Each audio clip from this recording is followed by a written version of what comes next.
అందుబాటులో లేదు. చాలామంది రైతులు బాధపడుతూ ఉన్నారు, ఇబ్బంది పడుతున్నారు. ఆల్రెడీ వర్షాలు స్టార్ట్ అయింది.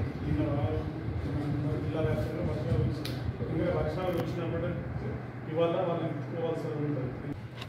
భారతీయ జనతా పార్టీ కిసాన్ మోర్చా ఆధ్వర్యంలో కలెక్టర్ గారికి రైతుల సమస్యలపై వినతి పత్రం అందజేయడం జరిగింది. ముఖ్యంగా తెలంగాణలో కాంగ్రెస్ ప్రభుత్వం ఏర్పడ్డ తర్వాత రైతులకు 2 లక్షల రుణాన్ని వెంటనే మాఫీ చేస్తామని చెప్పి రైతులను ఇబ్బంది పెడతా ఉన్నారు. దానిని వెంటనే మాఫీ చేయాలని, అదేవిధంగా వానాకాల సీజన్ స్టార్ట్ అయింది. రైతులకు పచ్చి రొట్టె విత్తనాలు సరిపడా సప్లై చేయలే. అందరూ కూడా చాలా ఇబ్బంది పడుతున్నారు రైతులు. అదేవిధంగా రైతులకు యూరియా కానీ ఎరువులు కానీ అన్నీ కూడా అందుబాటులో ఉంచాలని భారతీయ జనతా పార్టీ కిసాన్ మోర్చా డిమాండ్ చేస్తుంది.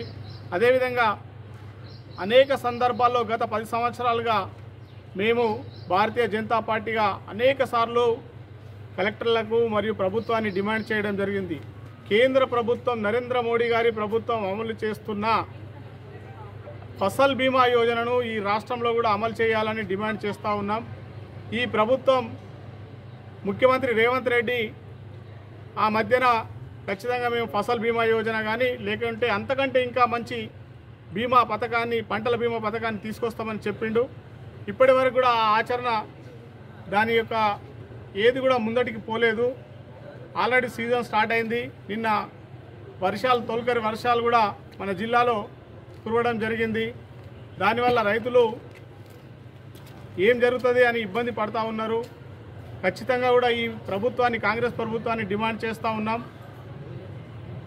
రైతుల సమస్యలను, ప్రతి సమస్యను పట్టించుకొని రైతులకు బోనస్ ఇస్తానన్న 500 రూపాయల బోనస్ కూడా సన్న వడ్లకి ఇస్తానంటున్నాడు. నిజంగా మార్కెట్లో ఆ వడ్ల ధర అంతకంటే ఎక్కువగా ఉన్నది.